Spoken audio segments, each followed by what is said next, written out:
Welcome everybody. I think you all know who I am. We've met our paths have crossed in one way or another, if not at church.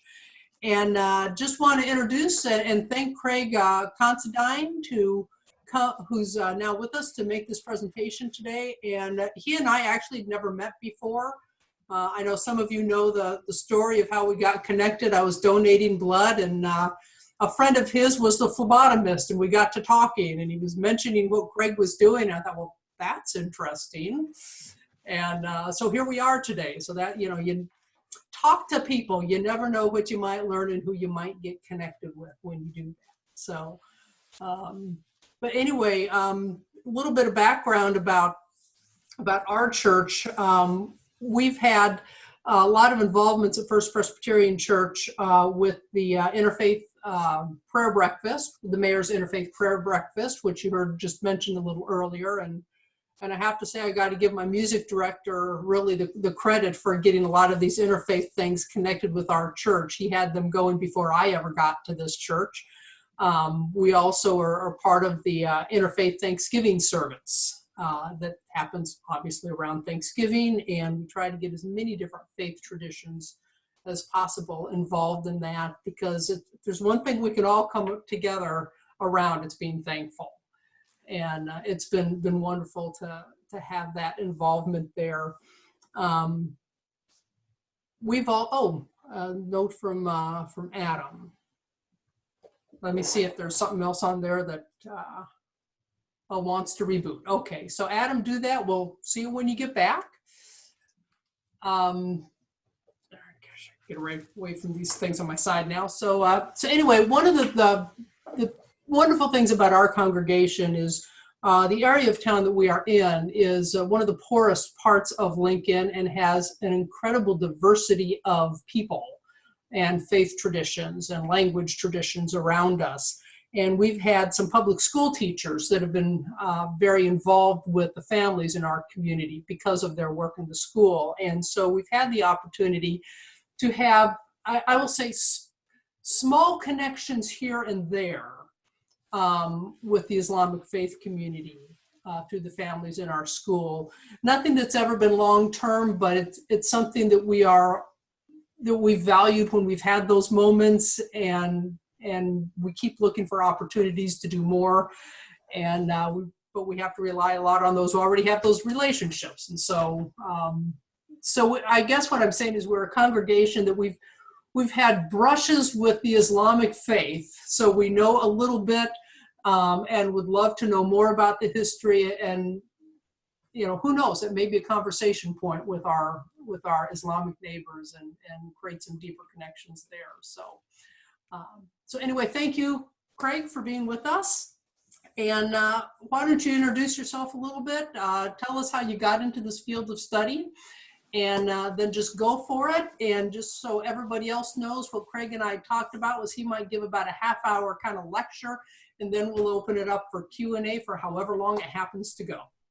So, Craig, I turn it over to you, and the rest of us will be muted for now. Okay. Sue, thank you so much. To all of you who are joining, thank you as well. It's a pleasure to be here and to interact with you and to share with you some of the knowledge that I've been really blessed to have come across in recent years. Usually when I give talks like this, I think it's really important to kind of give you a little bit of context of who I am, because it really does inform some of my activities and my scholarship. So I was born in Needham, Massachusetts, which is a suburb of Boston. It's about 30,000 people.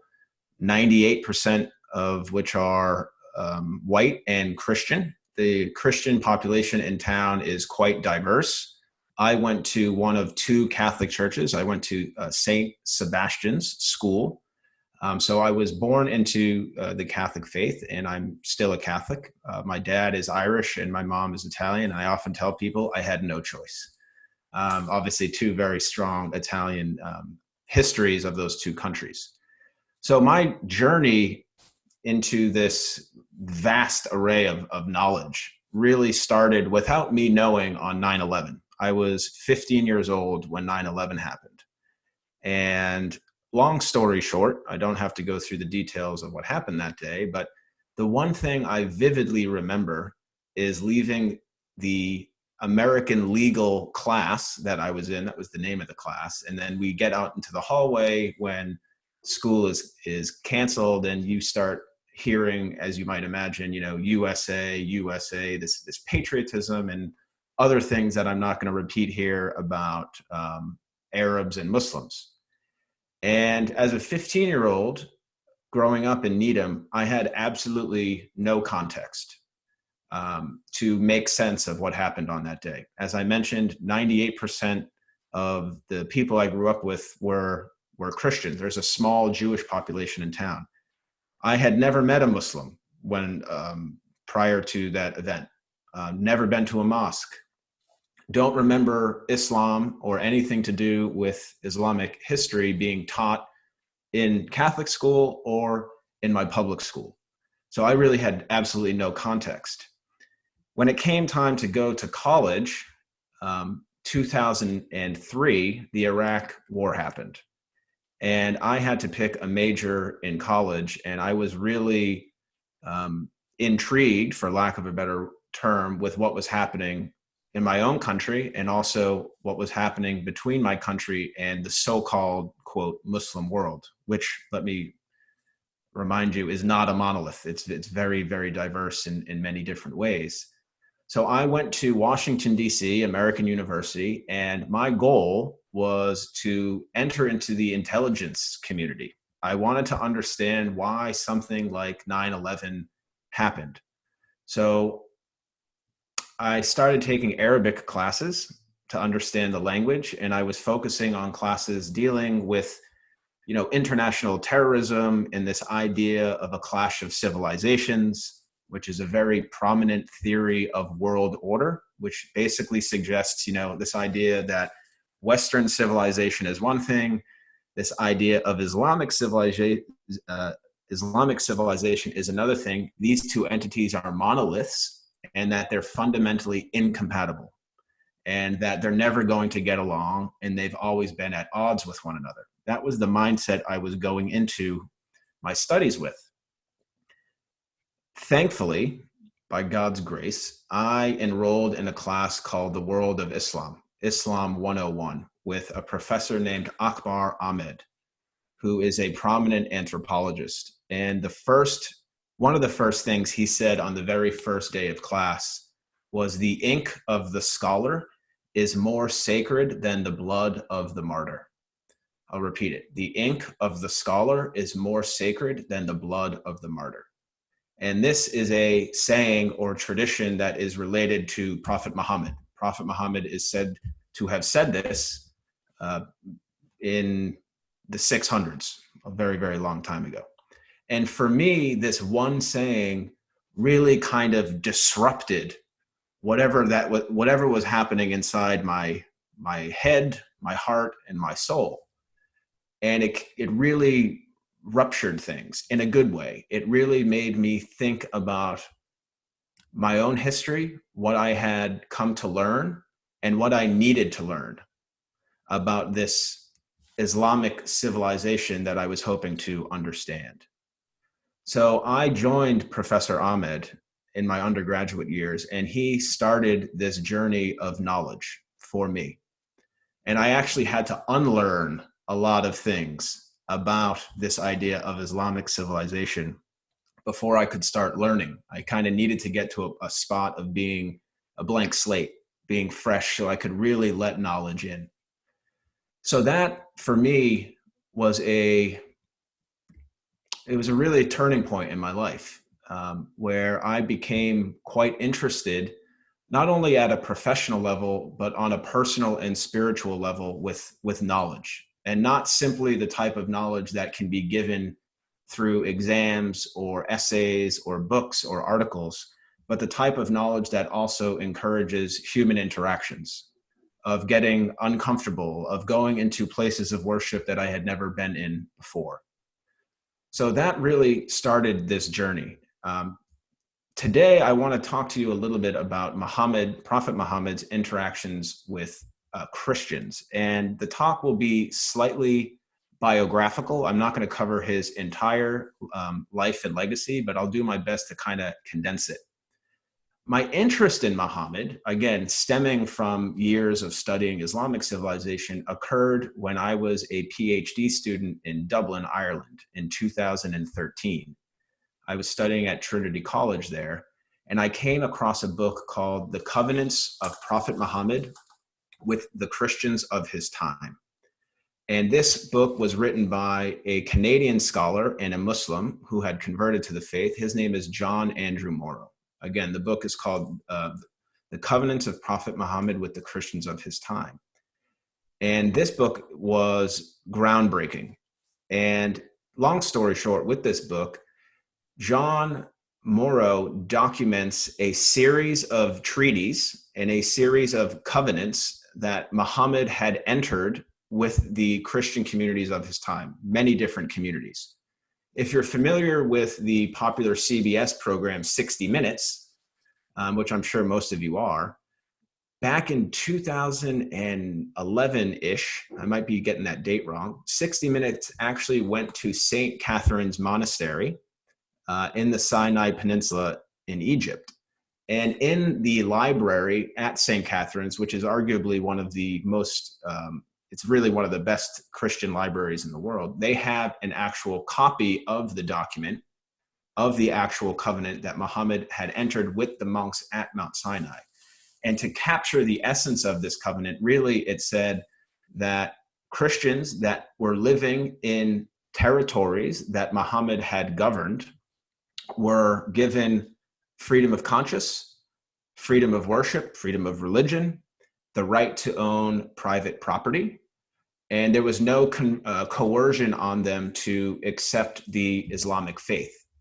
And there was other really important elements of these covenants. And the reason why they're important is because they show Muhammad envisioning a society that was mutually dependent in the sense that all members of the community, their well-being was dependent on the well-being of the others, regardless of faith. So Muhammad was even saying that if a Christian church went into disrepair on, quote, Muslim land, it was an obligation of the Muslims to help the Christian community rebuild their church. And this is especially symbolic in recent years because a group like Daesh or the Islamic State, which I'm sure you all are familiar with, they actually wanted to ransack St. Catherine's. They wanted to destroy that place. Ironically, inside the library of the monastery is this document from Muhammad, who is supposed to be, you know, their prophet, basically safeguarding the rights of Christians. So that book, when I read that book, it really opened up this avenue of Muhammad to me, because previously when I was studying Islamic civilization, I wasn't really focusing on Muhammad. So I started reading more and more about his life, and I started figuring out quite quickly that he was an extraordinary individual. And you can appreciate his life and legacy by looking at his interactions with Christians. So this research that I'm carrying out, I'm turning into a book right now. So I'm going to start sharing now what I've learned in my studies that will be included in this book. So let's kind of go into his biography. I'm not sure how much you all know about Muhammad, so I'm going to try to give you some simple things, and then I'm going to try to give you some things that you may not know. So I'm kind of going on a whim here. So he was born in 570. And at this time, the Arabian Peninsula, Muhammad was born in Mecca. The Arabian Peninsula was situated between two empires. To the east was the Persian Empire, which was largely Zoroastrian. And to the west was the Byzantine Empire, or the Roman Empire. And the Byzantines were Christians, the Persians were Zoroastrian, but most of the Arabian Peninsula were polytheistic. They were mostly pagans that were worshiping various deities and gods. And Mecca at the time of Muhammad's birth At the Kaaba, the Black Stone, the sanctuary space, which is kind of quite popular in people's imaginations of Islam, that was one of the main shrines of polytheistic culture and polytheistic worship on the Arabian Peninsula. And Muhammad was part of the Hashim clan, which was part of a bigger tribe called the Quraysh. And Muhammad and his ancestors were responsible for caring for the Kaaba. So they were basically the people that enabled pilgrims to come in and out of Mecca to worship their various gods. So that's a rough feel for the society in which Muhammad grew up in. It was largely polytheistic, and it was also heavily structured around tribalism, which for Muhammad was not too bad because he was part of the Quraysh, which were the dominant tribe, but these tribes were in conflict with one another. And Mecca was, at the time, really changing. It was becoming hyper commercial. People were really interested in commerce and in trade and materialism. So Muhammad was growing up in a time actually not too kind of dissimilar to what we're going through in America right now. Lots of conflict, lots of tribalism, perhaps overt materialism, and a lack of faith in some ways. Muhammad, when he was born, his father died before he was born, and his mother died a few years after he was born in 570. So he became an orphan, which, I'm not going to go too much into that, but when you dive into the Quran and you dive into Muhammad's life and legacy, he's always talking about taking care of those who need help the most. And I think one of the reasons why he is giving this message of compassion and help to those who need help is because he was an orphan. When he was orphaned to his uncle, a man named Abu Talib, Muhammad started joining Abu Talib on trade caravans throughout the Arabian Peninsula, but they also went up to Damascus and Jerusalem. So Muhammad, as a young boy, was traveling with his uncle to all of these different cities. We often or a lot of people have this idea of Mecca at the time of Muhammad's birth in the 6th and 7th century was this kind of desert land. There was nothing there, and he never traveled. It was actually quite the opposite. He was actually well-traveled. And it was on these travels and these various trading caravans where Muhammad started interacting with Christians. So one of the stories that's actually quite interesting, and a lot of it is a tale, it's a legend. So you kind of have to take it with a grain of salt, if you know what I mean. But when Muhammad was 5 years old, historical sources say that the trading caravan was passing a city called Busra, which is south of Damascus by a couple hundred miles. And the legend says that a monk named Bahira the monk, usually would just watch these trade caravans pass. But on this one day, Bahira decided that there was something special about this caravan, and he asks the caravan leaders to stop. The caravan leaders, along with Abu Talib, Muhammad's uncle, go into Bahira's cell and they eat, they break bread together. But the legend, again, this is a legend, it tells us that Bahira asked Abu Talib to go get Muhammad and to bring Muhammad into the cell. And long story short, Bahira is said, according to these sources, to have predicted Muhammad's rise as a prophet. And Bahira even said to Abu Talib, Muhammad's uncle, like, make sure you take care of this boy because he is bound for something special. Now, this is important, not simply for this idea of a Christian, recognizing Muhammad as a prophet, because I think a lot of scholars would say, well, maybe Muslim historians kind of made up this story to kind of lay claim to Muhammad's prophethood. But it's important in light of this idea that, Islam is not something that emerged out of nowhere. It emerged within the realm of monotheism, within the realm of the Abrahamic tradition. The Quran, if you dig into the Quran, it recognizes basically all of the biblical prophets and more. Mary, Jesus's mother, has an entire chapter named after her in the Quran. Arguably, and not to put down the New Testament in Christians, but Mary is revered more in the Islamic holy text than she is in the Christian holy text. And the Quran also recognizes Muhammad as a prophet and as the Messiah. Now, this is a very, very big deal in terms of building bridges between faith communities. The Quran does not say Jesus was divine. It does not argue that he was the Son of God, but it recognizes him as the prophet and as the Messiah.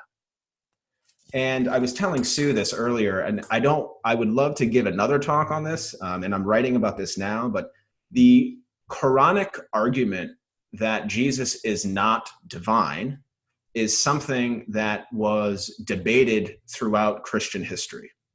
If you go back to 325, the Council of Nicaea, which is where the Nicene Creed came from, that entire council kind of came about because of Arian and Arianism, who Arian was a Presbyterian in the 4th century, who basically had a more rigid view of who Jesus was, just saying he was a monotheist, he was a man, and he was a prophet, but he wasn't the Son of God. So actually, like, the Quranic perspective on Jesus in many ways is quite similar to Arian, who was a Christian, but he was later deemed a heretic. So very interesting, all of these councils. Again, I'm not going to get into it because it's a whole different talk on Christology, but just know that the Quran reveres Jesus and Mary. Okay, so moving on from Bahira, right? Muhammad is a member of Abu Talib's trading caravans. Muhammad is going to cities like Jerusalem, Damascus, Petra in Jordan. Some say he went even as far as Egypt to St. Catherine's Monastery. When he was a young man, about 25 years old, Muhammad comes across a woman who was a widow named Khadija. And Khadija is Muhammad's first wife. And Khadija, again, was a widow, but she was also a very successful merchant herself. Arguably the most successful merchant in Mecca. Imagine that.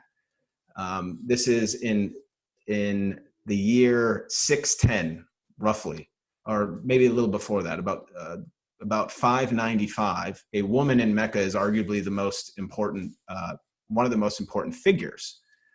And Khadija hires Muhammad to run her trade caravan enterprise. Again, going to all these cities, Jerusalem, Damascus. And eventually she becomes interested in him as more than merely a business asset. And she actually asks Muhammad to marry her. And Muhammad said, "I have nothing to give you. I'm just a simple merchant." And she said, I don't care. And they ended up marrying, which is, quite interesting, especially when we get to the next story. 15 years later, now we're at 610. Muhammad is 40 years old. And as Muhammad often did, he would kind of isolate himself on Mount Hira, which is a mountain not too far away from Mecca.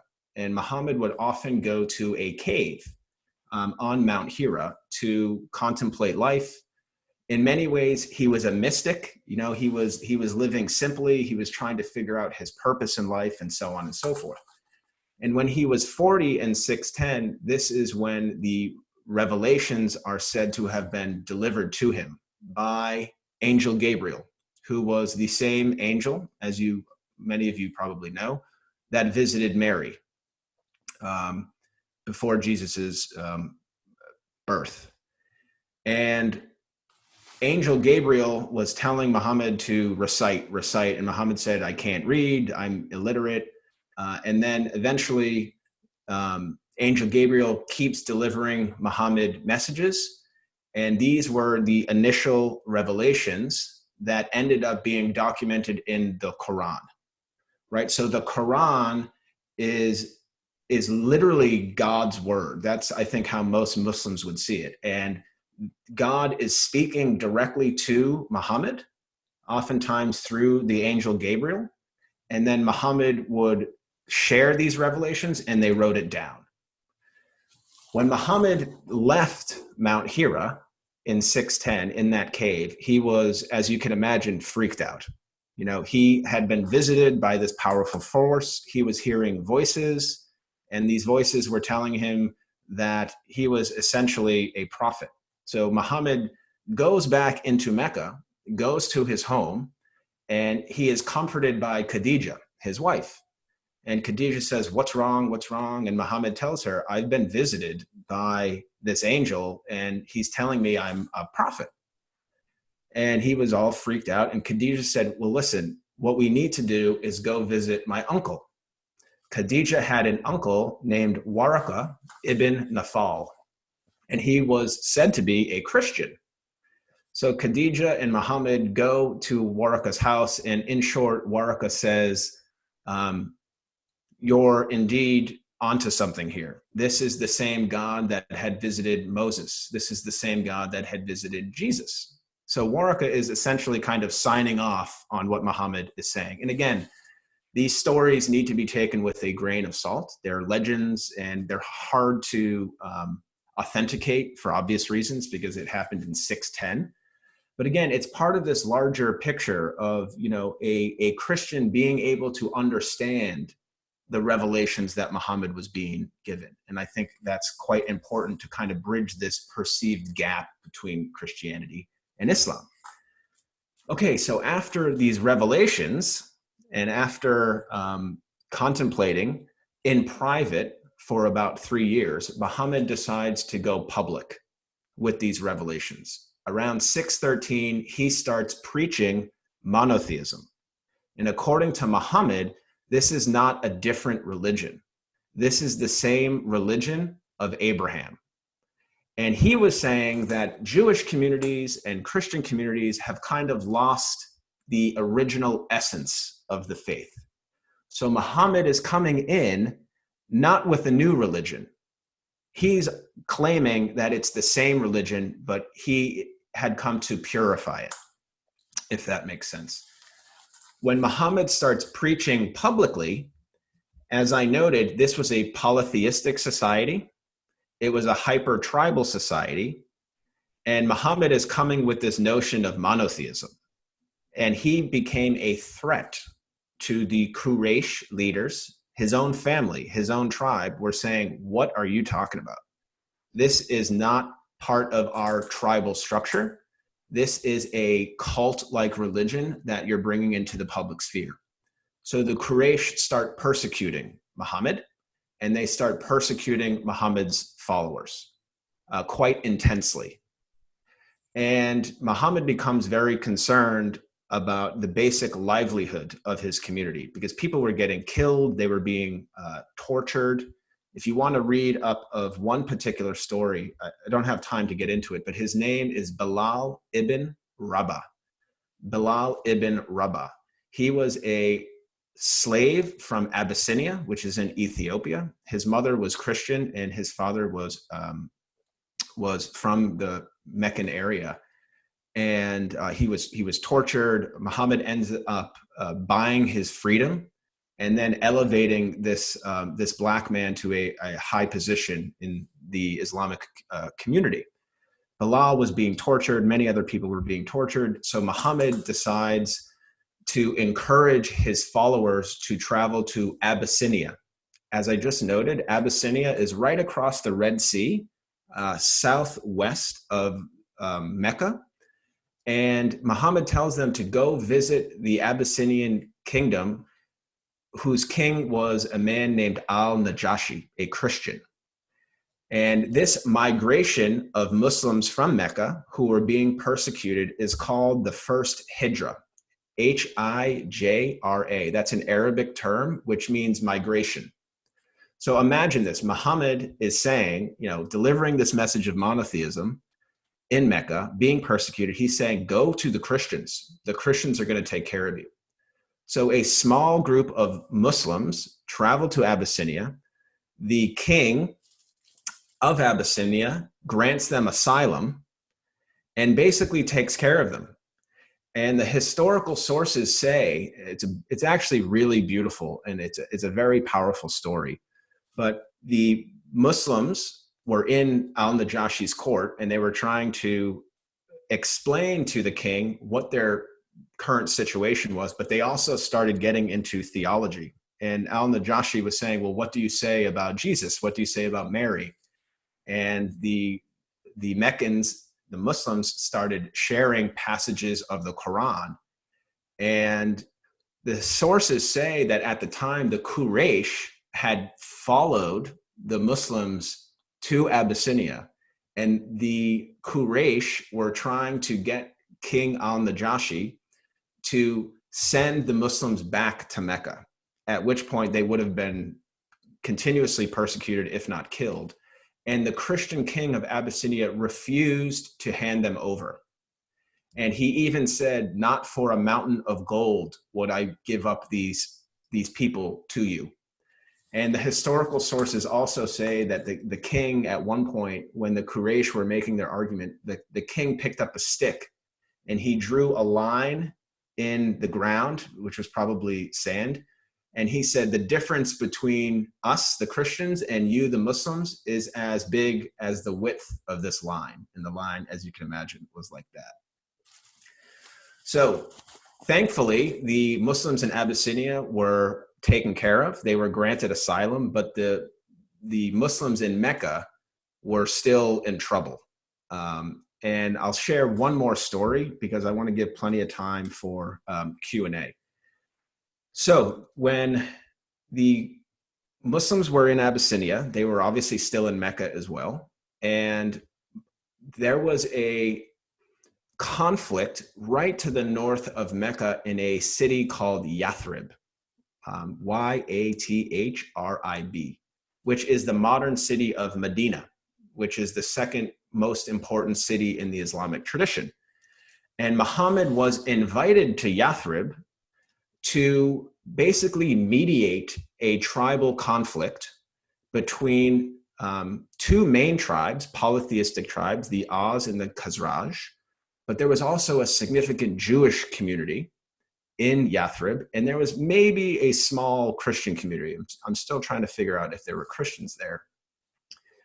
Muhammad and the Muslims all migrate. They all leave Mecca and they go to Medina. And Muhammad is basically asked to be a statesman and a judge, a neutral figure that could help this community figure out how they could end this cycle of violence that has been happening over the course of generations. All of these tribes, the Muslims, the Aus and the Khazraj, and the Jewish community, they come together and they create the Constitution of Medina. The Constitution of Medina, according to some scholars, is the oldest constitution in the world. A lot of people say it's the Magna Carta. Others say it's the Constitution of Medina. And this document, this charter or contract between this diverse population, it's extraordinary. And you can do a simple Google search and find it. But it's quite similar to the covenants that I was talking about earlier. It gave everyone freedom of worship, freedom of speech, freedom of conscience.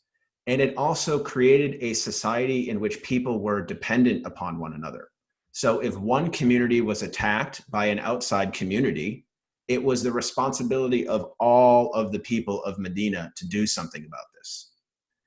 Sadly, the Constitution of Medina kind of spiraled out of control, and historical records say that some of the Jewish tribes had ended up entering into an agreement with the Quraysh, the enemy of the Muslim community, and then the constitution kind of fell apart. But also in Medina, this is the last story I'll share, I swear. There's a lot of stories that I'd like to talk about, but the last one has to do with the Christians of Najran, Najran.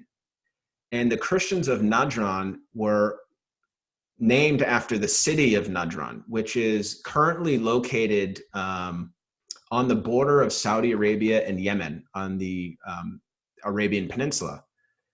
And around 622, that's around 630, excuse me, now we're at 630, Muhammad was sending out letters to various rulers in the area to let them know about this new city of Medina, also who he was as a leader and what his vision was as the ruler of a new nation. And he had sent one letter to the Christians of Najran, who, by the way, had been there for centuries. You know, people often forget that the Arabian Peninsula in the Middle East is the homeland of Christianity. It's often forgotten by a lot of people. But the Christians of Najran end up going to Medina, and it was a diplomatic mission. And the main point of the story, or the most pertinent element of the exchange that they had to do with a debate around Jesus. So the Christians were saying Jesus is Son of God. Muslims and Muhammad were basically saying he's a prophet, he's a great man, he's the Messiah. We don't think he's divine. The historical sources say that there was a mutual understanding, and that through dialogue, they reached a point where they could see eye to eye, and they weren't in conflict with one another. So it was a positive development. They were able to exchange ideas and say, okay, I agree to disagree. But the beauty of the story comes when the delegation was ending, and the Christians of Najran said that it's time for us to leave the mosque. They were in Masjid al-Nabawi, which is the second most important mosque in the world. Obviously, it was a lot different back in 630. But the Christians of Najran were leaving the mosque, and they said, it's time for us to go pray. And Muhammad, in short, and I'm paraphrasing, basically told them, you're already in a house of worship. This is already a house of God. Why don't you just come pray in our space? And thankfully, the Christians of Najran had accepted his invitation, and Muhammad and the believers, the Muslims, basically were in the same space as the Christians, and they were watching them pray. And it's said that the Christians of Najran had left Medina with a contract or an agreement with Muhammad. The Christians basically said, we recognize your rule, you're a legitimate ruler. And Muhammad basically said, you know, if you ever deal with me or my community, you will be treated fairly with justice and compassion. And then, unfortunately, 2 years later, Muhammad ends up passing away. He gives the great farewell sermon, if you're familiar with, very pertinent to what's happening today. One of the main messages of the farewell sermon was an anti-racist message. He literally said, an Arab has no superiority over a non-Arab, a white person has no superiority over a non-white person, and a black person has no superiority over a non-black person, except in piety and good action, which is a remarkable statement because it was said in 632. And if we understand our own history, not only as people residing in the United States, but also as Christians, in 1963, the great Martin Luther King Jr. said the same thing in the I Have a Dream speech. He said, paraphrasing, I hope that one day my children will be able to live in this country and be judged not by the color of their skin, but by the content of their character. And I've always told audiences, if anyone can figure out if Martin Luther King was inspired by Prophet Muhammad somehow, and then we have documentation of that, that would be a major breakthrough in the scholarship. But I don't think we have any direct evidence of that. So those are the big stories of Muhammad's interactions with Christians. And I hoped to have provided a general sketch. I'm happy to provide you maybe with more sociological concepts or theories to try to kind of place these events or these interactions in context, and then in the hope of maybe you being able to take these concepts and theories and apply it to other things happening around us and also things that have transpired in history. So that's about 30 minutes, maybe a little more. I apologize. but yeah, happy to really dive into this with you. I'm only scratching the surface. So Thanks, Craig. Much appreciated. I took a few notes here myself and got a few questions, but um, I think we are a small enough group that I will say feel free to unmute yourself and ask questions that you have. I don't think I need to really moderate with the size group we have right now. One of the questions that I have for you, Craig, is you just alluded to some other sociological concepts that can kind of help us put some context and, and be helpful to us today and moving forward. Interested in that, but I actually want to go back further than that, because this, I'll say the ideal that Muhammad talked about of, this coexistence and mutual respect, and my well-being is dependent on your well-being. When did you see that start to break down between Christians and Muslims? well,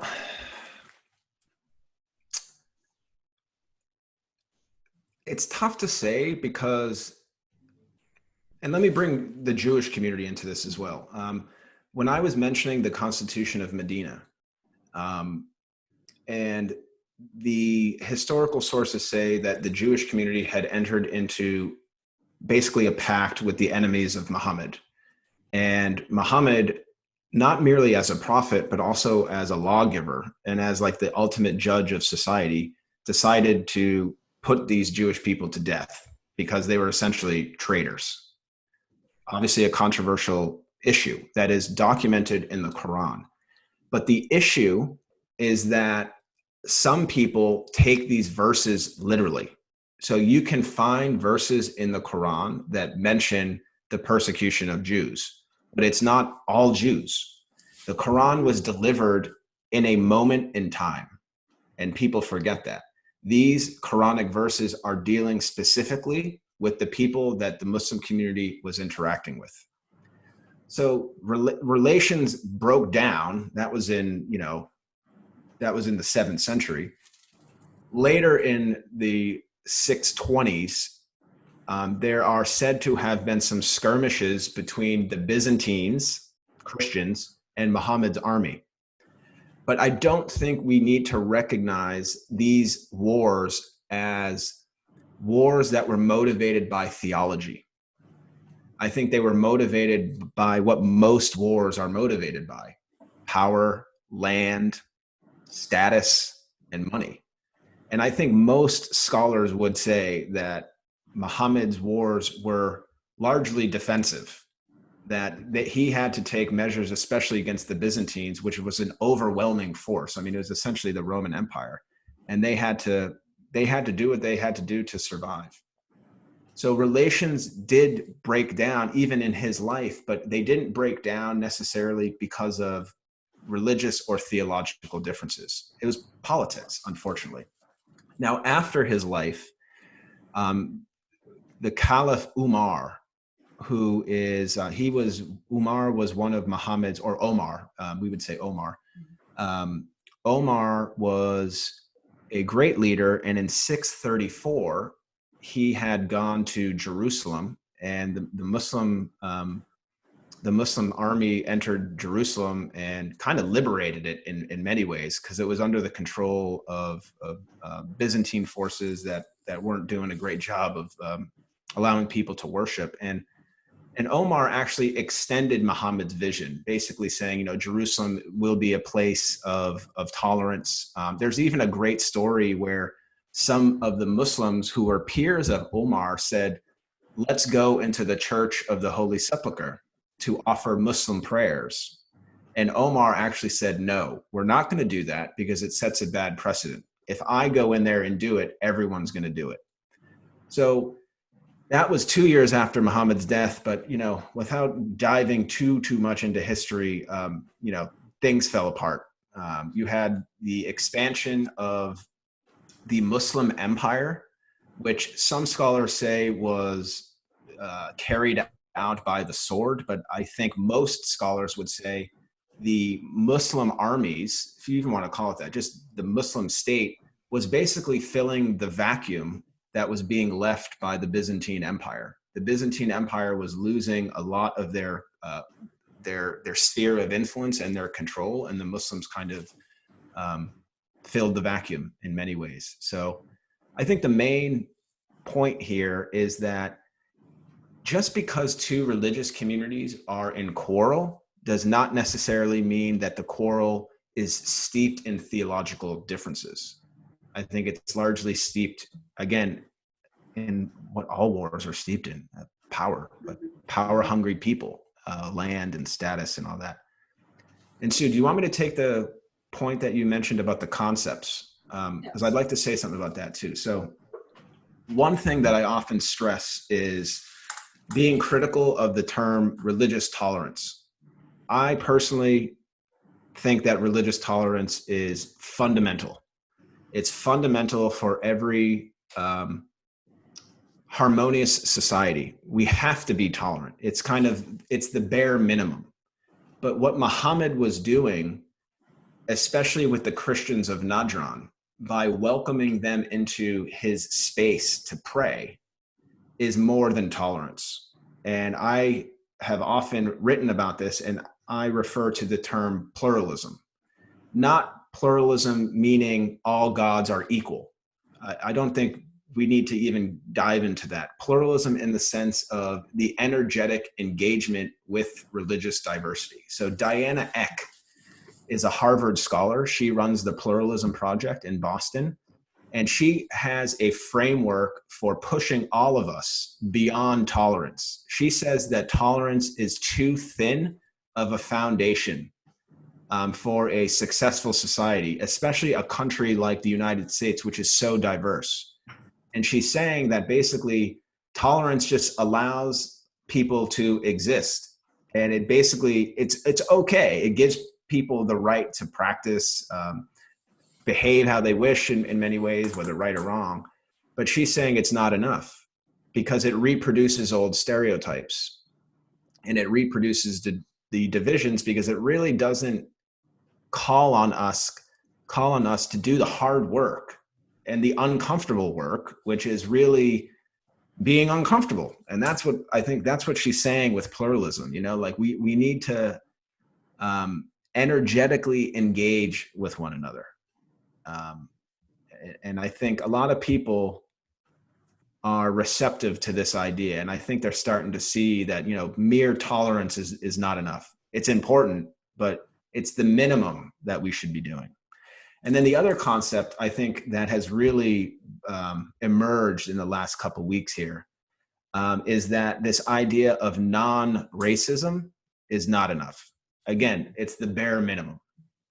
Hopefully everyone is not racist, but for those who are already not racist, we need to be doing more, and we need to be entering the realm of anti-racism. And arguably, that's what Muhammad was doing with someone like Bilal ibn Rabah, who I had mentioned. He was the Abyssinian slave. Muhammad was not only allowing Bilal to be part of his immediate crew, if I could put it that way, but Muhammad freed him. Muhammad elevated him to the status of a muezzin. A muezzin is the Muslim leader of a particular community that calls Muslims to prayer. It's a significant honor. And Muhammad would even encourage women who were seeking partners, who were seeking life companions and husbands to actually go to Bilal, even though he was Black. And at the time, in a hyper tribal society, anyone who wasn't Arab, a part of a particular tribe, were viewed as inferior. So Muhammad came and just erupted all that. And it was really not only a revolution in terms of prophethood and stuff like that, but it was fundamentally a revolution of how society operated. No more tribalism, no more religious intolerance. Even things like with women's rights, Muhammad, in the context of 7th century Arabian society, he was a revolutionary for women. He even allowed them to own property. He allowed them to divorce. He ended the practice of killing baby girls, God forbid, who had come into this world who were deemed useless by people. And of course, if you want to, you have to look at it in the context of the 7th century. Like his ideas at the time, especially on women's rights, they upset people because he was fundamentally challenging how society operated. Fascinating, and certainly relevant as you think about what we're going through right now and this on the issues of racism. And I've been listening to Ibram Kendi. I'm trying to remember his last name. Ibram Kendi. Thank you. Yes. And that's one of the things he says. It's not good enough to be not racist. Exactly. Yeah. And the book that I wrote that's coming out on July 20th, I have a chapter on anti-racism, and I quote Professor Kendi. Yeah, he's done really important work on this, And I think even in the realm of anti-racism, I think religious communities can do so much to combat racism and racial inequality. Like we can use the practice and the process of religious pluralism to combat racism. I feel like that's one thing I suppose I wish we saw more of, and maybe I'm being ignorant of this, but I feel like sometimes, especially in the last couple weeks and months, religion is not really, it's not an overt element of what's happening at the moment. Like there's so much emphasis on race and race and race. And yes, of course, I mean, we have to deal with this, but like, where are the religious leaders? Like, are they out there? Are they talking to their communities about ways of dealing with this? I'm sure they are, and maybe it's just not being covered, but it's really a great opportunity for people of faith to use their faith and to use the resources that communities have to bridge the gap. Absolutely.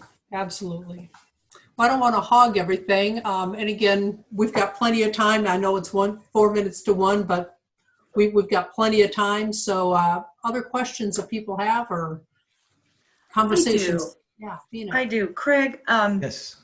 And I want to move sideways from racist issues into issues of women, as you talk about how Muhammad was so revolutionary for women.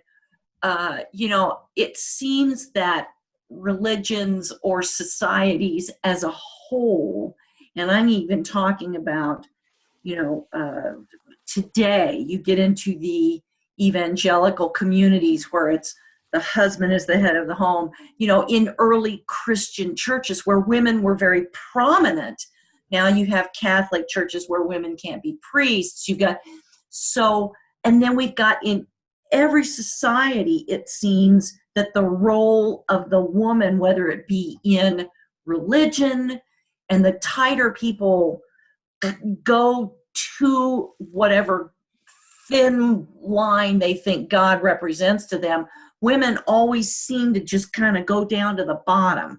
I mean, the Crusades, the women had control of the farms, and then all of a sudden the Pope says to these people, the guys come back, marry this woman, she lost her husband, and we lose all our rights. So do you see, how is it then, if Muhammad was so forthright, this is not in the Quran, that he championed women? I mean, the Quran, how does the Quran speak to the role of women? That's a good question. I think there are some macro, big picture principles that can be laid out that can kind of guide how we would address this issue. So the Quran does mention that all humankind is created from Adam and Eve. And I think it's really important to root any discussion about something like women's rights in that we have a fundamental story. All humankind could not have been created without a woman.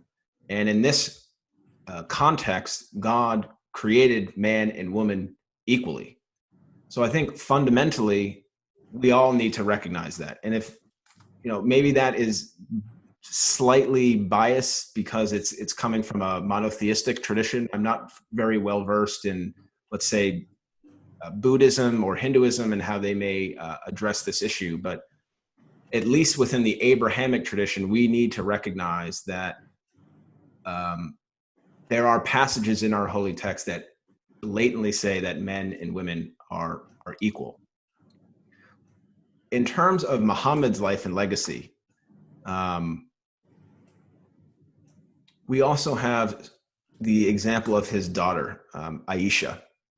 So Aisha is not entirely responsible for the hadith. So that you have the Quran, which is the Islamic holy text, which takes precedence over anything. And then you have the hadith. And the hadith is a whole collection of sayings of Muhammad that Muslim theologians might use to make sense of the Quran. So Aisha was largely responsible for delivering a huge chunk of the hadith. And she was a scholar.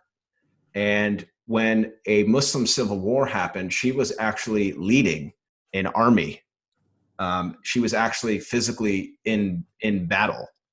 And there are additional hadith that say, Muhammad always would joke with men, basically saying, like, don't mess with Aisha. She's a tough one. She's a tough cookie, don't, be careful. So I think what we need to do, if I can give some kind of practical advice, and some people may say that this is a cop-out, but there are plenty of stories in the Jewish tradition, the Christian tradition, and the Islamic tradition, and I'm sure other traditions as well, that elevate women, simply that elevate women. And I think we have a choice as people of conscience and people of faith. We can shed light on these stories, bring these stories to light, emphasize their importance, and also make sense of these stories in light of current events. And we can use these as guiding principles. I mean, if you want to go back into the Old Testament, and if you want to find passages that denigrate women and that make women inferior, I'm sure you could do that. But why are we doing that?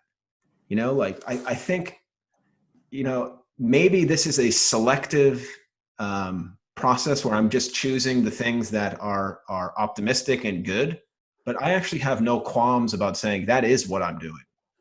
I think there is enough information, enough specific stories and precise passages that can, again, help us elevate. And then let me end this, though, actually going full circle to where I started.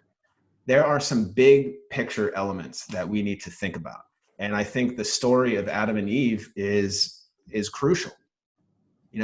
All of us would not be here if it weren't for women. It's not possible. And I think we need to keep these big pictures, these big picture theological bedrocks, if I could call it that, in mind. I hope that answered your question. Thank you. Others, you got questions?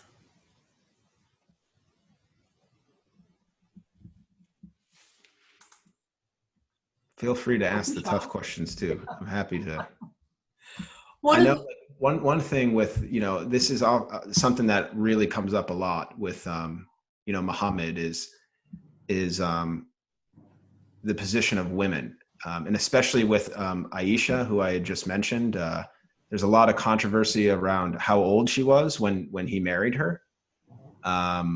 You may go online on social media and someone may say, well, she was 6 years old and he married her, whereas most sources will say she was a lot older. But, in the context of 7th century society, what he was doing, I'm not saying it was right in the modern context, but what he was doing was not like outrageous. You know what I mean? Like, I think we need to understand the historical context in which these people were acting and behaving. And I think there are some things that he did, which even on today's standards are pretty remarkable. Even elevating someone to, he didn't elevate his daughter Aisha, but she groomed her to be this figure that could lead an army.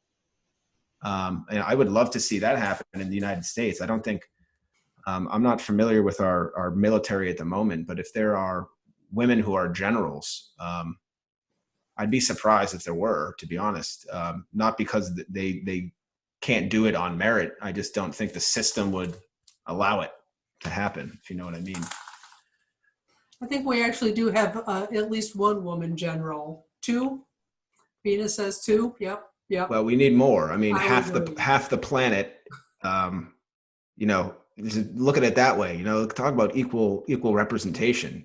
Half the planet are women, right? It's like These 50. are actually two sisters who are Oh, generals. really? Oh, Yeah. That's brilliant. What are their names, by the way? I can't remember. One is in the Army and the other is in the... Navy? Jerry, do you know this? What is the answer to that? But yeah, they're sisters, He's looking for the twin flip flop. sisters. Are they the first ever in U.S. history? I think so. I think one's an admiral in the Navy. Okay, thank you. Yeah. Thank you. Again, yeah, this is great, obviously, and we need more of it, but it's also 2020. You know what I mean? And I also find it quite interesting. Another way of kind of viewing this whole issue, if I could call it that, the whole matter of women in Islam, especially when you juxtapose it with women leaders in a country like the United States, which we still haven't had a woman as president. There have been many Muslim majority countries around the world that have had women lead their country. Benazir Bhutto, who was, unfortunately assassinated, coming from a prestigious family. She was president of Pakistan twice, and we still haven't got there yet. And I'm not trying to make things equivalent, but I'm just giving everyone an example to just think about and to do what you want with it, really. Craig, can you give us an outline of what your book is going to cover as it comes out? Because I'll look forward to seeing it. Sure. So can I also tell you about the book that's actually coming out in a couple weeks? Okay. I'll tell you about two. So that book, actually, it's too bad because they just arrived the other day. And it's a really nice book, very well done in terms of its quality. It was published by Blue Dome Press. It's a Turkish Muslim community that are followers of the Gulen movement, which is a beautiful, open, inclusive community. And the book focuses on several sociological themes. There's a chapter on religious pluralism, and it focuses largely on the story of the Christians of Najran. There is a chapter on anti-racism. There's a chapter on the civic nation. So if you think about ideally what this country, the United States, if you look at the Constitution and the Declaration of Independence, it's a civic nation. This means that basically, anyone, regardless of race, ethnicity, culture, can belong to the country, because what makes you belong is the Constitution. It's the law. The opposite of that is an ethnic nation, something like, God forbid, like Nazi Germany. Like you could only, if you're born into this world this way, then you're okay. There's a chapter on women's rights.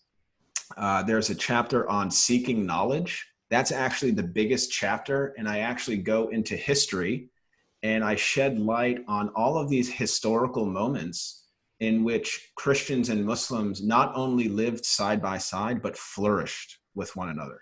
If you're familiar with the history of Muslim Spain, from 792 to 1492, Muslims were in Spain, and they had a pinnacle of human civilization in the 11th and 12th century, in which Muslims were ruling, but you had Christians and Jews living in that space, and they were all contributing to this incredible body of knowledge that came out in terms of astronomy, geography, philosophy.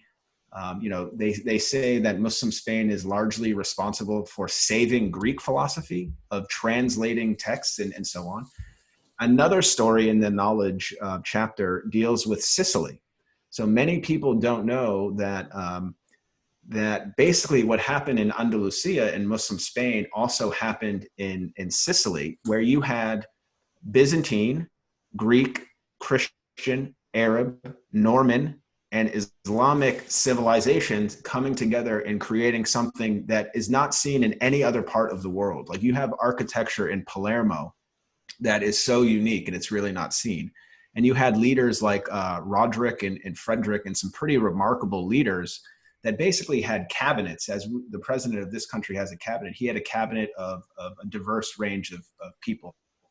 There's also a section in the knowledge chapter on Ralph Waldo Emerson, one of my favorite American philosophers, and Rumi, the Sufi poet. And I compare the writings of the poetry of Rumi to the poetry of Ralph Waldo Emerson, and it really focuses mostly on love, on this massive subject of love. And then the last chapter, before the conclusion, the last chapter deals with the golden rule in the Islamic and Christian tradition: treat others how you wish to be treated. And I rely mostly in that chapter on religious texts. So I deal with the Quran and the Bible. So that book, you can order it now. It's only like $16, which is great. I'm so happy because the first 4 books I've written, like, they're like more academic and they're so expensive and no one buys them but libraries. So I feel like this book is like actually accessible.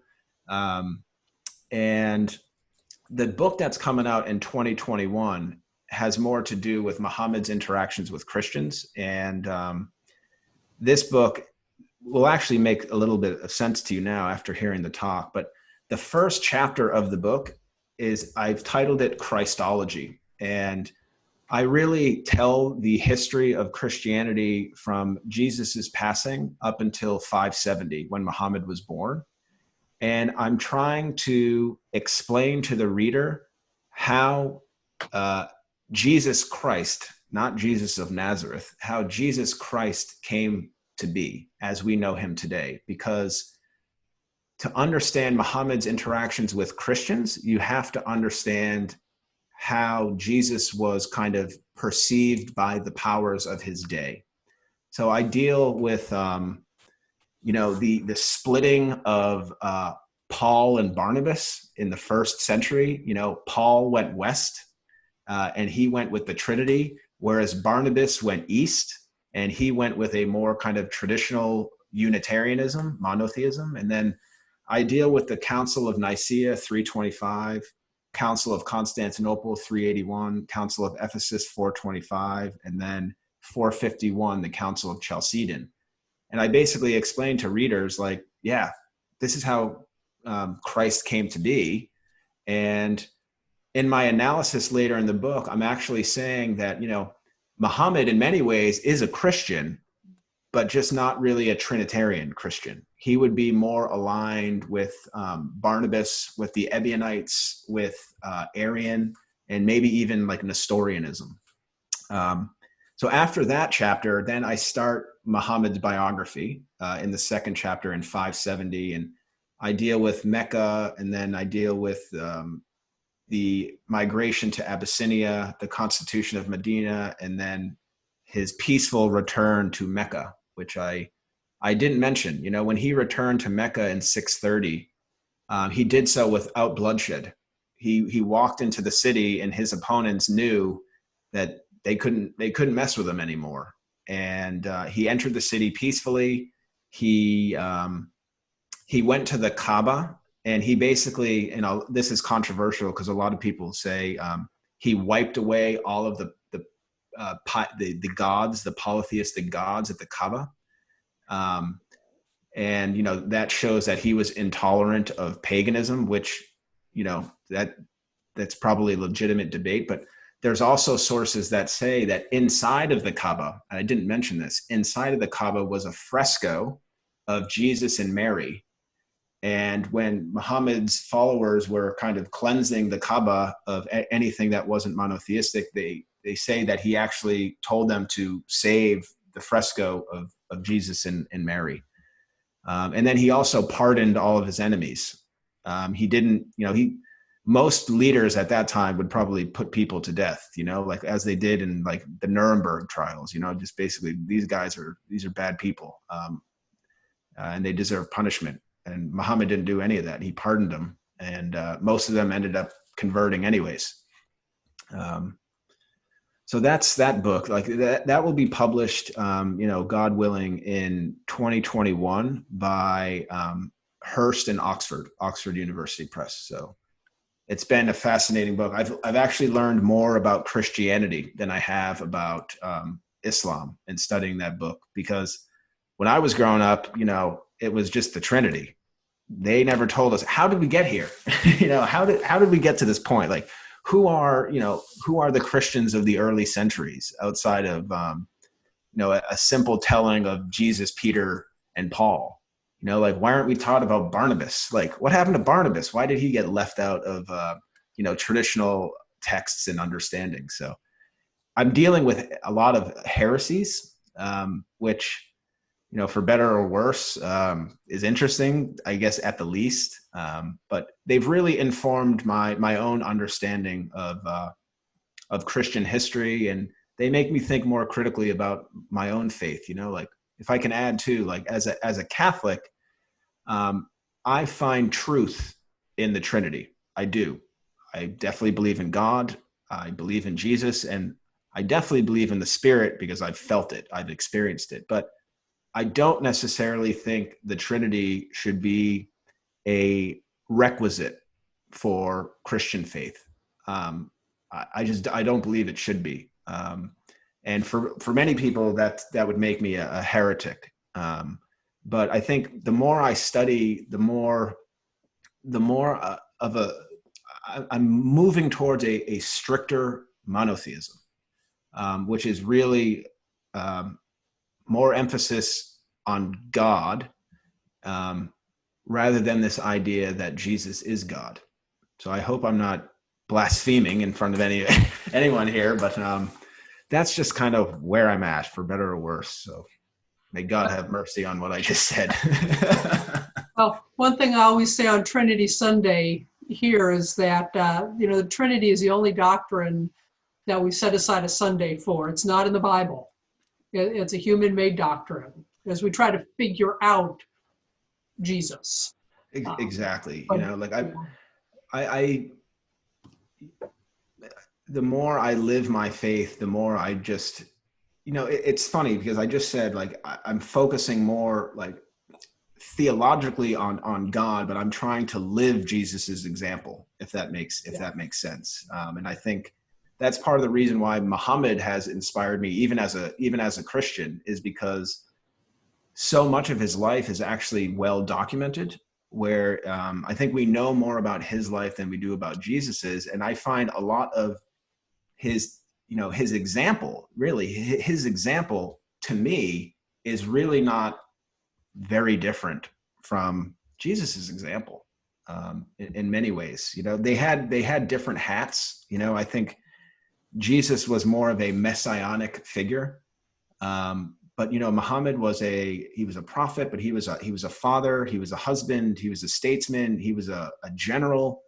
He had a lot of hats, and I admire him for it. And I've even written about my own view in defining him as a prophet, as a Christian, which is obviously not an orthodox position, but in coming to this kind of belief and this conclusion, I've found, to my liking, that other Christians have argued this too. So I'm like, okay, I'm not alone. If you're familiar with Hans Kung, do you know Hans Kung? Yeah. Mm-hmm. So when I started reading him, I was like, okay, this is, at least I have a framework to kind of build my own beliefs off of. And he outlines it in an excellent way. I don't think he's been excommunicated from the Catholic Church, but I don't think he can teach. I think they stripped him of his teaching credentials in the 80s, I think, but I could be mistaken. I think you're right. They stripped a lot of people of their teaching credentials in the 80s. Yeah. Other questions? I mean, I could go on with a bunch of conversation for quite a while, but I don't want to hog it. Steve. I don't have a question, but I want to thank you, Dr. Considine, for fascinating conversation. And I'm looking forward to reading your book. I have it pre-ordered now. Thanks, and I wish I could sign it for you. Yeah. Okay. Well, we'll we'll do something virtually. That sounds good. And so thank you. And I'm going to have to leave and return to some other things at my office. And I appreciate the gathering. And Sue, thank you for letting us know about this. And Absolutely. hopefully we'll have more conversations like this. Bye. Bye. Thanks, Steve. Thanks, Steve. God bless. Thanks, Steve. Craig, do you think that, and I keep looking at everybody, I'm still seeing you muted. I do this. Somebody will say, Dr. Sue will say, does anybody want to end in prayer? And we look around and then I volunteer. So do you believe, Craig, that let's just take the United States as an example. And I use the term the United States very loosely. Do you think that theologically, and I'm talking about whether it be Catholics, Protestants, Muslims, you name every religious sect, do you think that the more people try to attach themselves to their concept of who they believe God is, that has turned us from being a diverse nation into a tribal nation? Well, so you're saying the more kind of rigid people are Yeah, in their yeah. beliefs of God, you're suggesting that this may be contributing to the division? Correct. Yes. I mean, you talk about, I will go down to visit my family in Texas, which is in the heart of the Bible Belt, and they take such a strict view where, and it's just like, if you don't believe that Jesus Christ is your Savior and you don't believe this, then you are wrong, and bam, you're out. And so, and so that's just with it. And then you get, let's say, Northern Ireland that still talks about the Troubles, and Southern Ireland, and it's just all, and in that one area, is that really about power and greed, or is it more about we're Catholic and we're Protestant and we're going to go back to Henry VIII and whatever? But do we inherently, as human beings, do we inherently move toward a tribal idea? I think we do, but we don't have to. I don't think it's inevitable. I do think that it's people's human right, because of conscience. People can have these very rigid beliefs, even if it excludes. I mean, that's a human right.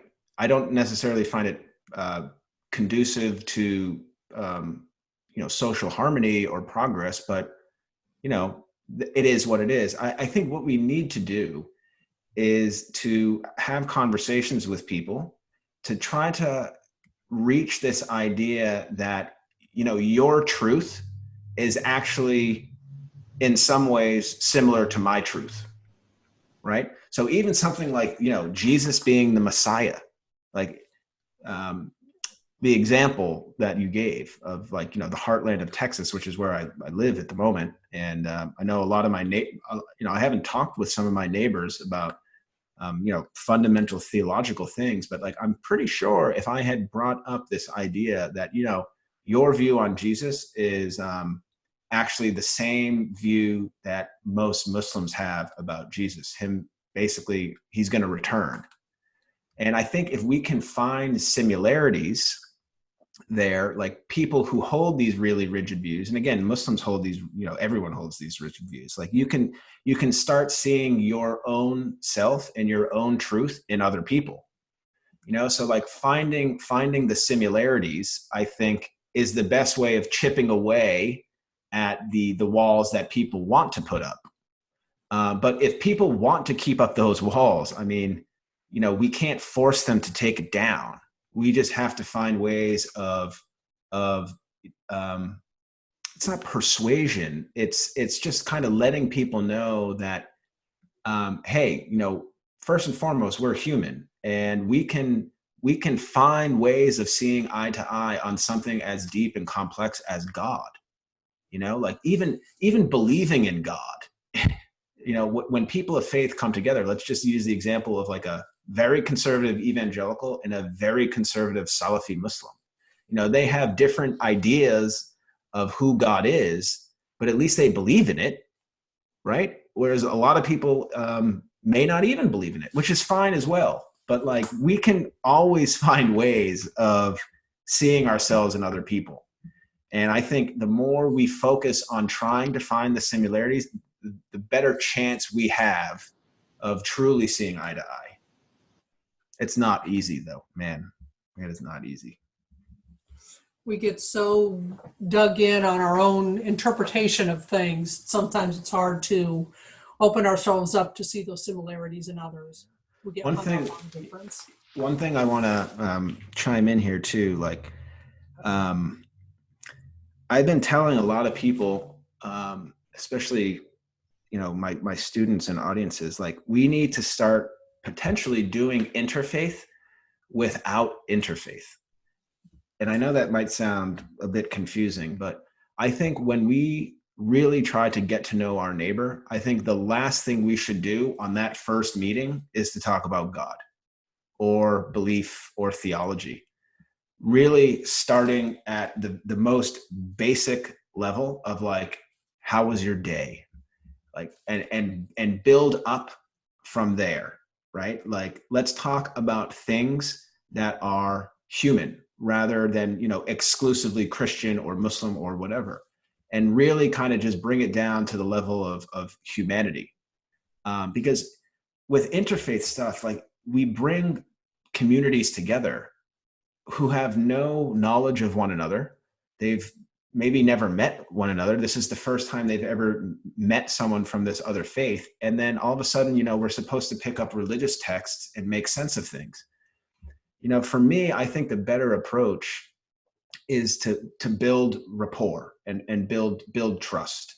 And I think that starts with food. It starts with having people over and really showing people your faith rather than telling people your faith. I think the telling of the faith and the teaching of the faith is very important, and it has to happen. But maybe we should look at this as a process. I actually refer to it as DEUCE. It's an acronym. It's like a peace sign. DEUCE stands for dialogue, education, understanding, commitment, and engagement. The first thing, break bread, talk with one another. Once you develop a trust and a familiarity with one another, then we can start educating, right? And that's really difficult, that takes time, it takes effort, it takes readings, it takes scholarship. Once we educate, then we can understand, right? It's like reading a book. You can read a book but not understand it. But if we can really push that education far enough, we can understand, we can see eye to eye. Once you see eye to eye, like, you've reached the point of brotherhood, sisterhood, whatever you want to call it, friendship, then you can start committing yourselves to, certain beliefs, principles. And then the best thing, and, when you've really hit the pinnacle in some ways, is when you go out and you live the faith together. You engage with one another out in society. So I like to think of interfaith. It's really a process in a lot of ways. And it goes far beyond interfaith. I mean, it's just building relationships. Yeah, exactly. And like, I feel like, we've talked a lot about kind of tribalism, not only throughout history, but also in the modern context. And I've been really critical of identity politics. I think, and I've got a lot of backlash for it, because especially among my students, because they see me as like, super liberal, and I push back on this. And like, I basically say, like, we have kind of reached a point in society where we literally categorize and identify people based on these kind of preconceived notions. And a lot of it has to do with what we see with our eyes. And, rather than seeing this person as, as a human being, or as a father or a mother or a daughter or a sister. Like we see them as like as an Asian person, or like even more specifically, a Chinese person, or a Muslim, or a Hindu, you know. And like when you jump to those categories, like you've missed the whole fundamental step, which is, I think, you know, we're humans first. And I know that sounds like kind of cliche, and, you know, a lot of people are like, what are you talking about? But I think we need to go back to that, you know, like let's talk about things that, and I know faith can do this, right? Because a lot of people do have faith and they live their faith, and you can talk about that and use that as a bridge. But I think that comes later, after you've established that, you know, we're human first and foremost. Jane. So Craig, with so many similarities between, you know, Islam and Christianity, and a lot of the stories in the Quran and in the Old Testament, you know, are very similar. The characters may be changed, but the story is the same. Where did things get off track? What's your sense as far as why there's such a divide between Christianity and Islam? Well, I think, you know, there are some fundamental theological issues that people kind of can't transcend. And when people can't transcend something like Jesus's true nature, they become quite tribal and they become exclusivist. And, you know, you start dealing with people who say, well, I can't be friends with you because you think Jesus is the Son of God. And that is, you know, basically polytheism, and you're going to hell. So theological things are very serious. And they shouldn't be disregarded. But I think what we need to do, and again, I mentioned this with Christology, like we need to remember that a lot of these kind of constructs of our faith traditions that we have are simply that. They're constructs. In many ways, they're man-made. Mm-hmm. So I think there are theological issues that people can't get over, but I think they can get over them if they have more knowledge. And another reason why there's a significant difference, and it's kind of piggybacking on that first point, is lack of exposure. You know, if you think about where most of the Christians in the world live and most of the Muslims in the world, like a lot of people have never seen or interacted with someone who belongs to another faith community. I mean, it happened to me, and I grew up in Boston. I never met a Muslim until I went to college. And I was 20 years old. So like I had 20 years of my life of being programmed to kind of think certain ways about the Islamic faith. And then I had to learn to deconstruct all that, you know, and I was able to deconstruct all that not only through education, but through interacting with people. So that reminds us, I think, of the pluralism. Like we actually need to do more to get involved. And then the third point, Jane, so we have, you know, fundamental theological differences that we need to be more knowledgeable about. We need more human interaction. And then third, we need better leaders. We need, you know, without pointing fingers at anyone, but we need better leaders. And I'm not saying that necessarily as an American or a Christian. I'm talking about the world, because we have leaders who are using faith, using Christianity and Islam specifically to achieve their own self-serving prophecies. And it's a real shame. And that poor leadership can be resolved if people have more knowledge, more friendships of people across the religious divide, especially in democracies, because we can vote these people out of office. And we can insert people that may have they let their heart and their soul guide their, you know, political philosophy a bit more than power. So it's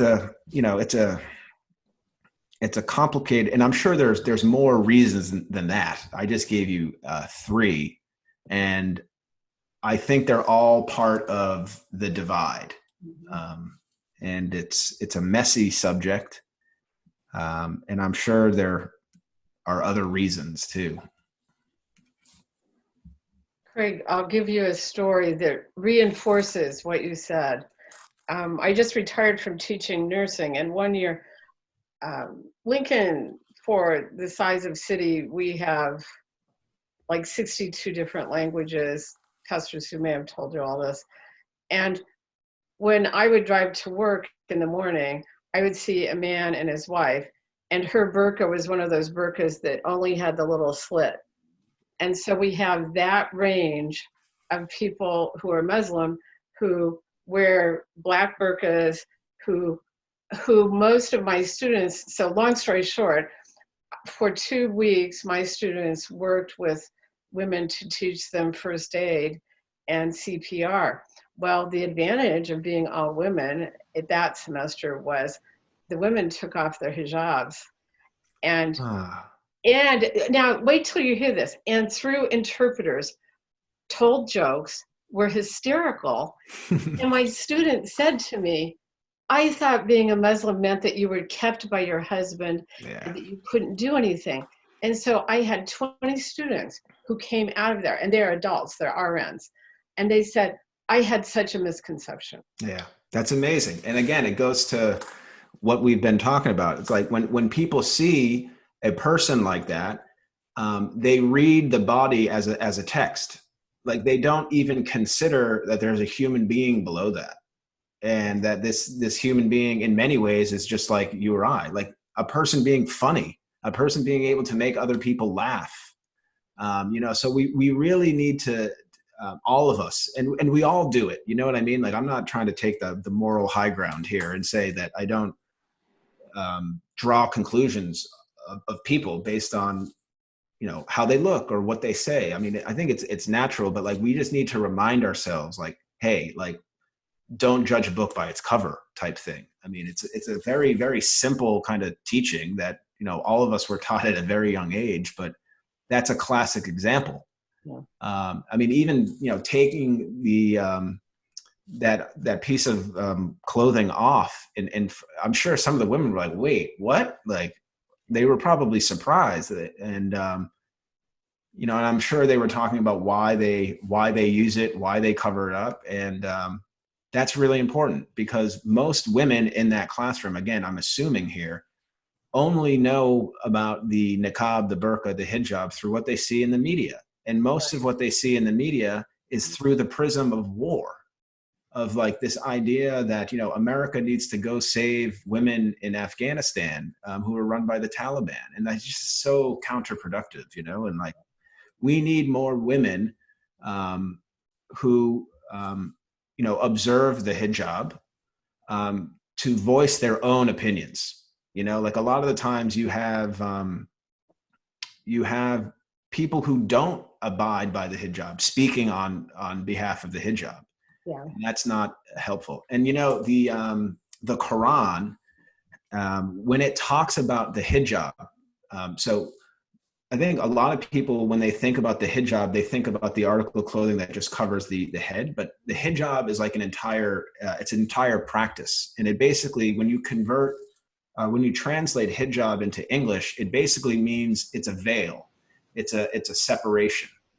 And it was originally introduced in Islamic history in Muhammad's household. And he would give women their own space, which was a luxury. It wasn't because he thought they were inferior. He was saying, no, like let them be. And there was a separation there. And the Quran also says that men have to observe hijab first. So hijab is not an article of clothing. It's a mindset. So it tells men, and I don't know the specific, verse. I'm not really a theologian in that way, but it literally says that men need to lower their gaze.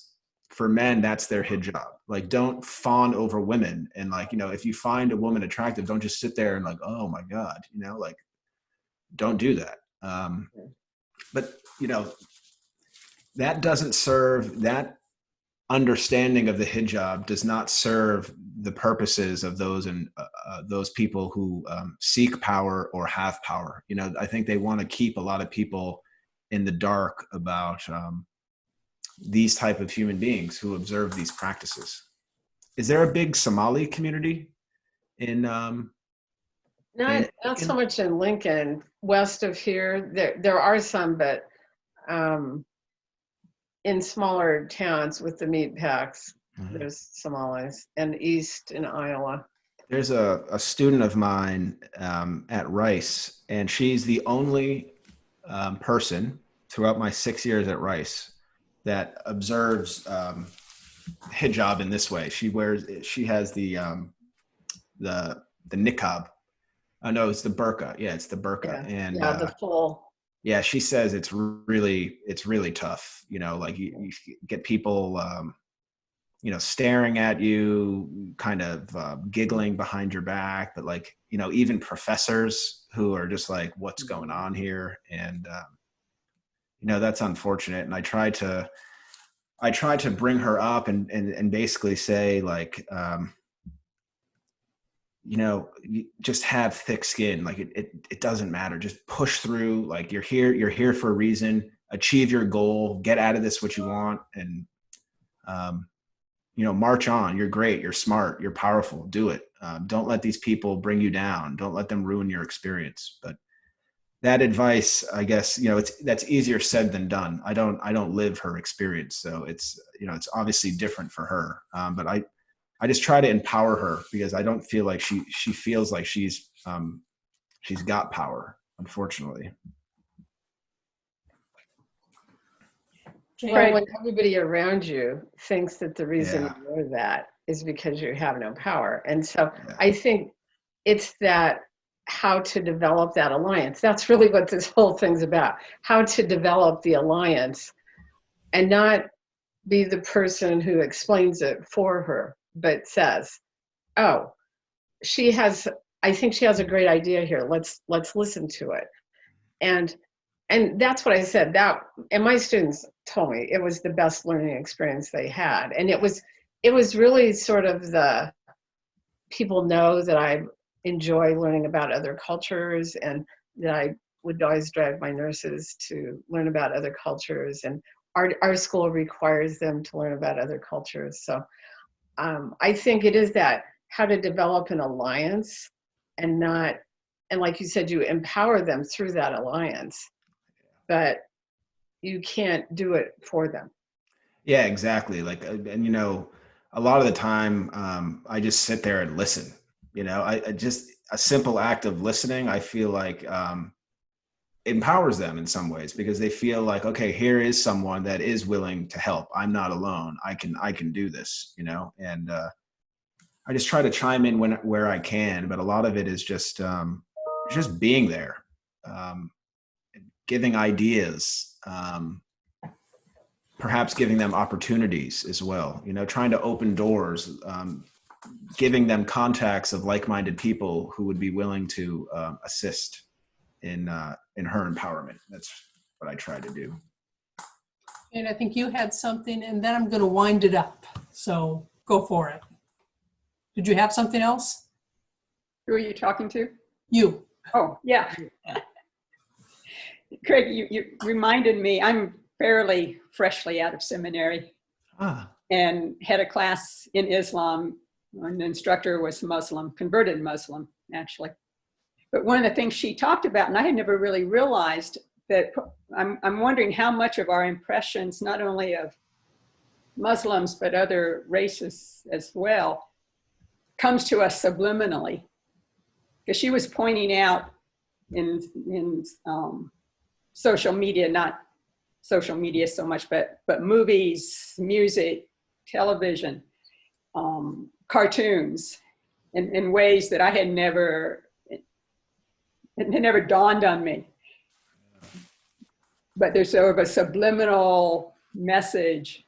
For instance, Aladdin's lamp, the Disney film was the one that she mentioned. You know, Yeah, I always look at it as kind of an interesting, cute, you know, children's movie, but it's not. You know, there's a lot in that, and I think there's a light out there that we just don't consciously realize that we're getting a message, but we are. That. Yeah. I mean, and this is one of the hardest things to combat. And, to bring the whole thing full circle, like when I started studying, I had to like deprogram myself. I had to get all of those subliminal things that have seeped into my conscious, and I had to basically, and I still do it today. Obviously, this is a lifelong thing, but I really had to like eliminate some of these ideas that, again, seep through Hollywood, that seep through television, television programs, social media, all of these things. Like it's part of what we're fed. You know what I mean? Like you are what you eat, as they say, but you also are what you listen to, what you hear, what you've been told. And it's actually been studied, Jane, especially the Hollywood thing. There's a scholar named Jack Shaheen. Unfortunately, he passed away a couple of years ago, but he wrote a book called Real Bad Arabs, REEL, Bad Arabs. And he analyzed over 1,200 Hollywood films since the start of Hollywood, whenever that was, maybe beginning of the 20th century. And he basically concluded that, over like 95% of the films have a, slightly Orientalist, Islamophobic tendency. So it's like Muslim women are always covered and they're like submissive and they have no rights. And like in the Aladdin case, most of the men are, corrupt rulers who are swinging swords and they're violent. You have more modern programs like, 24, which is basically like every terrorist was a Muslim. You have the movie with what's his Bradley Cooper, American Sniper. If you've seen that, I'm sure you're aware of how problematic it is. So we had the whole entertainment industry, feeds off of our lack of understanding. Mm-hmm. And our lack of knowledge. And what's also funny is even something like, if a woman observes the hijab, most women who do observe some type of, religious practice and it's obvious by the eye, most people are like, oh, they're Muslim. But we also need to remember, like, if you go back into history, like, and also even in my own family's history, like my Nana, my Italian Nana would never leave the house without covering, like not necessarily a burqa or a niqab, but she would cover for the same reasons that I think some or maybe most Muslim women observe. It's this vague idea of modesty or however you might define it. So again, we need to. It's about, in many ways, deprogramming and reprogramming, if that makes sense. But you're absolutely right, Jane. There's a bias that seeps in that it's unfortunate because when people come to conclusions that may be hurtful and may be destructive, it's not because these people are evil. It's not because they consciously decided to have a view that paints Muslim women as evil. Like no baby is brought into this world with any idea on hate and hating a person just because they wear a certain something. I mean, hate is programmed. It's, as Noam Chomsky, the famed MIT professor and linguist, he basically says it's a lot of this stuff is manufactured, and politicians and political forces are able to manufacture consent. So when the United States invaded whatever country, all of a sudden we start seeing images pop up of women under the control of the Taliban who are wearing certain things. And then when you pitch this idea that, oh, this country is backward, then it makes sense because people are given the visual. So we need to be careful. We need to be careful with what we read, with what we see. with what we allow our children to see. And we need to always have a critical eye on the meaning of these things too. Have you ever seen Robin Hood, Prince of Thieves? Remember that? Kevin Costner? Yeah. I actually watched that yesterday for the first time in I don't know how long. And I swear to God, I was like, wow, this is messed up. Because Morgan Freeman, Kevin Costner's right-hand man, is a Muslim. But the stuff they were saying about him was like, you know, calling him barbarian and basically saying he was cruel. And I was like, wow, you know, like I never even knew that until, you know, I realized at an older age that this is a problematic representation. But I think things are changing, which is good. I think people are more aware of, you know, being careful with depictions. I know there's a lot of Muslim organizations. There's one based in California. It's called MPAC, Muslim Public Affairs Council, and they have a Hollywood bureau. So they have representatives that go and speak to producers and directors in Hollywood to say, hey, you know, these are the things you need to be careful of. And like, if we don't want to reproduce Islamophobia, these are the things you need to be aware of. So there's progress being made, I think. And I think part of that is also us being more aware of our own biases that we have grown up with and carry. Yeah, absolutely. And we all have it, you know, and I hope I didn't come across as someone who's figured it all out. I mean, you know, this is a lifelong process of always, you know, trying to move beyond the surface artificial things. I guess in the context of Muslims, broadly speaking, like I'm able to do that a bit more because I've studied it and I've had a lot of exposure. But if I went to like a country that I've never been to, halfway across the world, different religion, different history, I would unfortunately fall into the trap in some ways, you know? So we all need to be on our toes. And we don't notice our biases and our microaggressions and things like that because we are not part of that other group. As much as we try to educate ourselves, there's always going to be stuff we miss. Exactly. Which again, gets back to what we talked about earlier, the importance of having relationships, good relationships with people who aren't like us. Absolutely. Amen to that. Craig, thank you so much for taking a couple hours out of your day for this. It's been a great conversation and learning experience. And I just really appreciate you taking the time and saying yes to this email out of the blue. Yeah, no, it's a real pleasure. I thank you for the opportunity. And I really enjoyed the conversation too. The Q&A is always the best part. And I hope to meet all of you at some point in the future. If you're ever in Houston, and I hope to be at Rice in the future, but if you're ever around, feel free to come to campus. My classroom door is always open. My only request is that if you come to class, you have to participate. That's all. Fair enough. Fair enough. Thank you so much. Thank you so much. And I'll follow up with you just a little bit on some of the logistics with email afterwards. No problem. But again, thank you. And thank you you. everybody else for joining us. Thank you all.